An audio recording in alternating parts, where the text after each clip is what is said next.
दैत्य कोळी जपे नामावळी नित्यकाळी जप पिता पापरूपी तया देखवेना जनी दैत्य तो नाममुखी म्हणेना.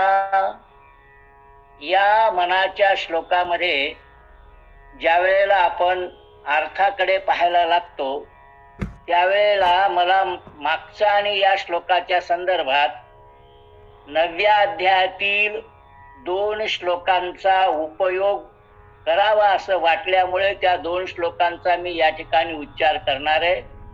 पहिला आहे, भगवंत म्हणतात, अपिचेत सुदुचारो माम भजते माम अनन्य भाग साधुरैव समंतव्या सम्यक व्यवसायी सहा.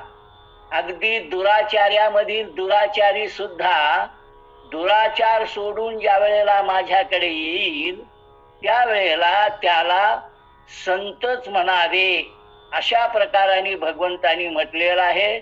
त्याप्रमाणे अजामिळा आणि आधीच्या ह्याच्यात आलेली पिंगला नावाची दासी हे अशा प्रकारचे पापी होते, पण तरी सुद्धा नामामुळे, भगवंताच्या नामामुळे त्यांचा उद्धार झाला हे आपण मागील श्लोकात पाहिलं. आता या श्लोकामध्ये आणखीन एका गीतेच्या श्लोकाचा उपयोग करता येईल, तो म्हणजे स्त्रियो वैश्यास तथा शूद्रांस तेपि अंतिम परांगती. या श्लोकामध्ये सुद्धा भगवंतांनी सांगितलंय की सर्वांचा उद्धार तो कोणत्या कुळात जन्माला आलेला आहे, तो कोणत्या वर्णात जन्माला आलेला आहे याच्याशी माझं काही घेणं देणं नाही. तो भक्त आहे का नाही, तो नामी आहे का नाही याच्याशी, त्यांनी पाप सोडला आहे का नाही याच्याशी माझा संबंध आहे. आणि म्हणून या मनाच्या श्लोकामध्ये समर्थांनी जी उदाहरणं दिली आहेत ती आपण पाहणार आहोत. पहिलं उदाहरण जे या ठिकाणी आपण पाहणार आहोत ते प्रल्हादाचं आहे. प्रल्हाद हा दैत्य कुळामधला आहे, हिरण्यकश्यपूचा मुलगा आहे, पण तरी सुद्धा तो नामी आहे. आता या ठिकाणी हिरण्यकश्यपूचा मुलगा असलेल्या प्रल्हादाने ओम नमो भगवते वासुदेवाय किंवा विष्णवे नमः या प्रकारचं नाम घेतलंय. आणि इथं रामनामाचा उल्लेख समर्थ करतात. तर समर्थांच्या दृष्टीने राम, वासुदेव, कृष्ण ही वेगवेगळी नामं नसून एकाच भगवंताची आहेत. त्यामुळं त्या ठिकाणी ओम नमो भगवते वासुदेवाय किंवा विष्णवे नमः म्हणत असला तरी तो रामनामाचा जप आहे असं गृहीत धरून समर्थाने रामनामावळी हा शब्द प्रयोग केलेला आहे असं आपल्याला लक्षात येईल. आणि तो शब्द प्रयोग त्याचा नित्य आहे. एक लक्षात घेतले पाहिजे की आम्हाला एखादी गोष्ट प्राप्त व्हावी वाटत असेल तर त्याच्यासाठी साधना करावी लागते आणि साधना ही नित्य असावी लागते. एक दिवस गेली, 10 दिवस सोडून दिली असं चालत नाही. तर नेहमी साधना केली पाहिजे. नित्यकाळी या शब्दामधून आपल्याला लक्षात येईल. दुसरा मुद्दा या ठिकाणी त्याच्या वडिलांचा आहे, पण त्या वडिलांच्या मुद्द्याकडे जाण्याच्या आधी मी आणखीन एका गोष्टीकडे आपलं लक्ष वेधू इच्छितो की प्रल्हादाला ज्या पद्धतीने निरनिराळ्या रूपाने मारण्याचा प्रयत्न केला, म्हणजे कडेलोट केला, निरनिराळ्या प्रकाराने आपल्या कढईत टाकलं, या पद्धतीच्या सर्व गोष्टी पाहून झाल्यानंतर त्या हिरण्यकश्यपूची एक बहीण आहे, तिचं नाव आहे होलिका. तिला वरदान होतं की अग्नी तिला जाळू शकत नाही.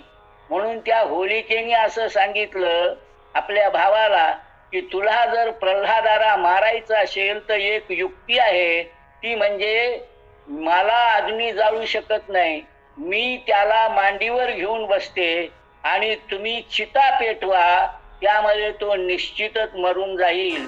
आणि आपण होलिकोत्सव साजरा करतो तर तो याच संदर्भात आहे की त्या प्रल्हादाला ती होलिका नावाची हिरण्यकश्यपूची बहीण म्हणजे याची आत्या आपल्या भाच्याला मांडीवर घेऊन बसली चिता पेटवली गेली आणि थोड्याच वेळात लक्षात आलं की तिला अग्नीचे चटके बसायला लागले, पण प्रल्हादाला बसले नाहीत.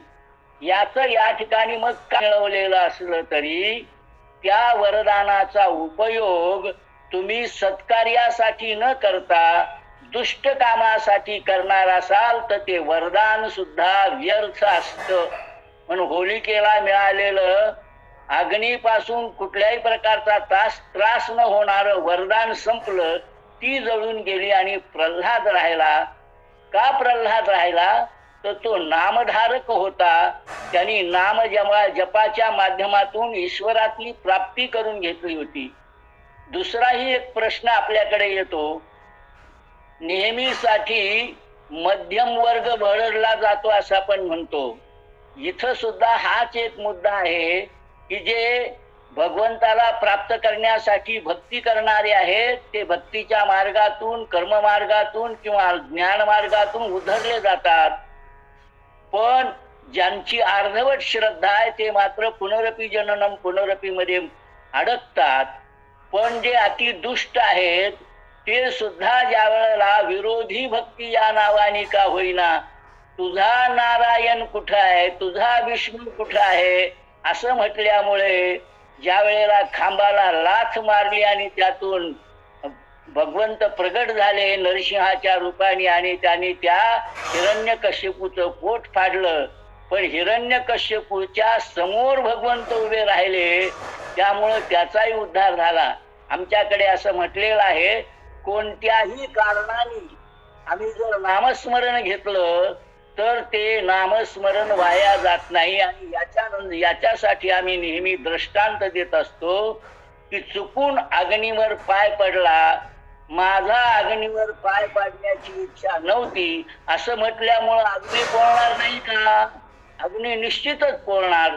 त्यामुळं तुम्ही कुठल्याही कारणाने नाम घेतला असेल तर तुमचा उद्धार झाल्याशिवाय राहणार नाही. मग ती पुतण्या असेल, रावण असेल, ही उदाहरणं आम्ही नेहमी देतो. कदाचित आम्हाला व्याकरणामध्ये शिकवावं लागलं असेल की रामाने रावणास मारिले कोणता प्रकार आहे याचा उल्लेख नाही, पण आमचे ग्रंथ मांत्र असंच म्हणतात, रामाने रावणाचा उद्धार केला, कृष्णाने पुतणेचा उद्धार केला, कंसाचा उद्धार केला. याचाच अर्थ विरोधाच्या कारणाने का होईना त्यांनी अंत्यकाळी भगवंताचं दर्शन घेतलं, नामस्मरण घेतलं, त्यामुळं त्यांचाही उद्धार झाला. जातात ते मधलेच सगळे भरडून जातात हे आपल्याला लक्षात येईल. म्हणून पिता पापरूपी नित्य देखवेना, त्याच्या वडिलांना ते देखवत, जनी दैत्य तो नाम मुखी म्हणेना. नाम शेवटपर्यंत म्हटलं नाही, पण शेवटीला का होईना मुलाच्या रूपाने त्यांनी म्हटलं, त्यामुळं त्याला भगवंताचं दर्शन झालं असंही आपल्याला याचा अर्थ निश्चितच पाहता येईल. पण नामाने उद्धार होतो हा विषय या मनाच्या श्लोकामधून मांडलेला आहे, हे आपल्याला लक्षात येईल. आता त्या मध्ये ज्या 2 श्लोकांचा मी उल्लेख केला त्यामध्ये येथ जाती कुळ अप्रमाण असाही एक ज्ञानेश्वर माऊलीने एका ओवीत म्हटलेलं आहे. याचा अर्थ काय की भक्तीच्या क्षेत्रामध्ये, नामस्मरणाच्या क्षेत्रामध्ये नाम हे महत्वाचं आहे.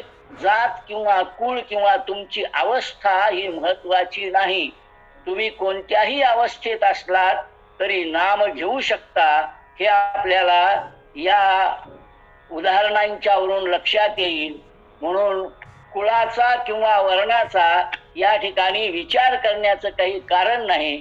अशा प्रकारचा या अभंग श्लोकामधून समर्थांनी आपल्या समोर मांडलंय.